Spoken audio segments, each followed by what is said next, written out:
Surprise interculturelle.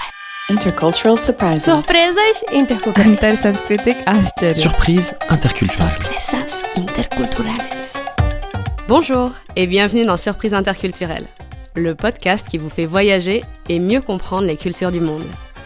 Je suis Charlotte Courtois, conférencière en diversité culturelle et fondatrice de l'ONG Constellatio. Je vous propose de vous raconter des histoires et anecdotes de voyage où j'ai été surprise par des réactions ou des coutumes d'ici et d'ailleurs. Le but ? Découvrir ensemble ce qui est à la base de ces surprises pour savoir comment décoder, comment réagir et comment anticiper tout ça. Allez, je vous laisse découvrir l'épisode du jour. Bonne écoute!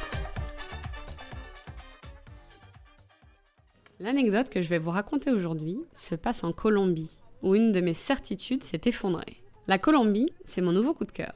Ça doit être le vôtre aussi, manifestement, puisque c'est l'épisode de la saison 1 qui a été le plus écouté. En réalité, il semblerait que ce soit le coup de cœur de beaucoup de monde, parce que tous les voyageurs que j'ai rencontrés qui sont allés en Amérique latine me disent que ça a été leur pays préféré. Et ça m'étonne pas. Il faut imaginer un pays coloré, coloré, coloré. Dans la nature verdoyante, sur les murs des villes, et même dans les cœurs des Colombiens, de la couleur absolument partout. Quelle merveille! J'y suis allée à 2 reprises. Une fois pendant 2 mois et une fois pendant 1 mois et demi. Alors on me demande parfois, mais du coup, t'es parti pour du tourisme ou pour du travail ?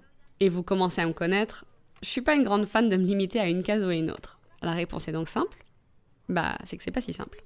J'ai parcouru le pays de long en large. De Bogota, où j'étais basée, à Medellín. De Cartagena à Salento et à l'Eje Cafetero, l'axe cafetier.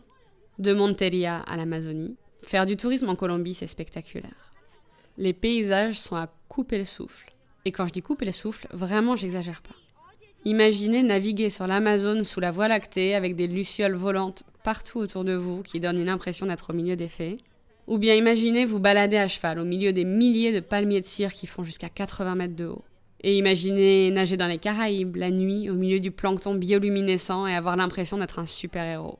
Comme c'est difficile de vous partager vraiment la beauté exceptionnelle de ce pays. Je vous invite vivement à écouter ou réécouter l'épisode que j'ai fait dans la saison 1 sur les bonnes ondes des Colombiens et des Colombiennes parce que cette beauté, elle ne se trouve pas que dans les paysages. Et puis cet été, je vous ai partagé des épisodes un peu spéciaux où je vous racontais l'Amazonie. J'ai pas envie de faire ma pub, mais j'ai vraiment envie de vous partager ces expériences incroyables. Et donc oui, je disais que c'est pas si simple. J'ai donc pas fait que du tourisme, j'ai également travaillé. J'ai rencontré des professionnels, expatriés ou en situation de management interculturel. J'avais envie de m'imprégner de leur vision respective de la question, mais mon objectif c'était également de faire connaître mon activité de conférencière sur place en vue d'éventuelles collaborations. On en vient donc à mon anecdote.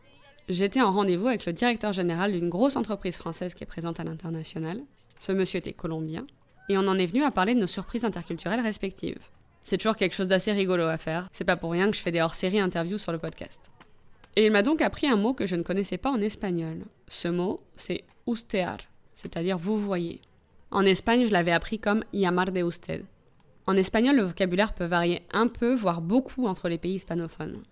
Mais en soi, c'est pas le mot en tant que tel qui m'intéresse ici. C'est que ça nous a permis de parler de quelque chose qui me perturbe en Colombie. L'utilisation du tutoiement et du vouvoiement n'est pas du tout le même qu'en France, certes, mais c'est surtout pas le même qu'en Espagne. Et moi, j'ai appris l'espagnol en Espagne, et je suis paumée à chaque fois que je suis en Colombie. En Espagne, c'est assez simple. En gros, on tutoie tout le monde, sauf les personnes âgées. On tutoie son PDG, on tutoie ses profs de fac, on tutoie les vendeurs dans les magasins. Alors qu'en Colombie, en fait, je peux pas vous l'expliquer parce que j'ai toujours pas compris. Les concierges des immeubles te vouvoient et du coup, je sais pas si je dois les vouvoyer aussi et si c'est pédant de les tutoyer alors que eux ils me vouvoient. Parfois, ta propre famille te vouvoie, mais pas tout le temps. J'ai toujours pas compris quand et s'il y avait une règle là-dessus. Je crois qu'on vouvoie ses profs. Parfois, les amoureux même se vouvoient entre eux.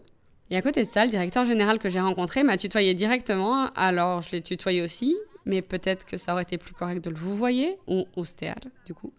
Je crois que ça dépend aussi de la ville dont vient la personne, et qu'à Cali, par exemple, on vouvoie beaucoup plus qu'à Bogota.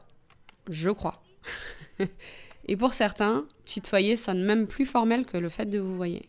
Mon Dieu, quel bazar. Donc il faut toujours faire attention aux règles de politesse et de respect. Mais ça peut être tellement complexe et tellement facile de faire un faux pas. Et vous voyez, je vous répète toujours de poser des questions, mais parfois même poser les questions ne suffit pas parce que les gens savent pas toujours exactement ou parce que ça change d'un endroit à l'autre dans le pays. Mon astuce à moi, c'est parfois, quand le contexte le permet, tout simplement de dire que je suis perdue et de demander à la personne comment à ses yeux il semblerait correct que je m'adresse à lui ou à elle dans ce contexte. Honnêtement, rares sont les personnes qui vous reprocheront de les avoir tutoyés ou vous voyez si vous leur dites que vous savez pas trop. Comme je l'ai fait avec mon interlocuteur en gros. Il faudrait vraiment que la personne ne soit pas cool pour qu'elle vous rembarre alors que vous partagez vos doutes et que vous lui demandez conseil. Alors franchement, n'hésitez pas. Et vous avez plus de facilité à tutoyer ou à vous voyer? Est-ce que c'est différent selon la langue que vous parlez? Ça m'intrigue. As usual, je vous invite à venir me partager votre vécu et vos impressions sur Insta et sur LinkedIn. Je veux tout savoir. Allez, on quitte la Colombie colorée pour le moment. Je vous donne rendez-vous dans 2 semaines pour vous raconter une anecdote qui m'est arrivée au Mexique. À très vite. Non, écoute. Je ne te permets pas de me vous voyer. Enfin, je ne me permets pas de me tutoyer. Ça suffit, hein. Ça suffit, hein. Merci d'avoir écouté cet épisode. Si vous ne voulez pas rater les prochains, pensez à vous abonner. Et si vous voulez me soutenir, laissez-moi 5 étoiles et un commentaire sur Apple Podcast ou sur Spotify. Et bien sûr, partagez le podcast avec les voyageurs, les expats ou les curieux autour de vous. À dans 2 semaines pour un nouvel épisode de Surprise interculturelle.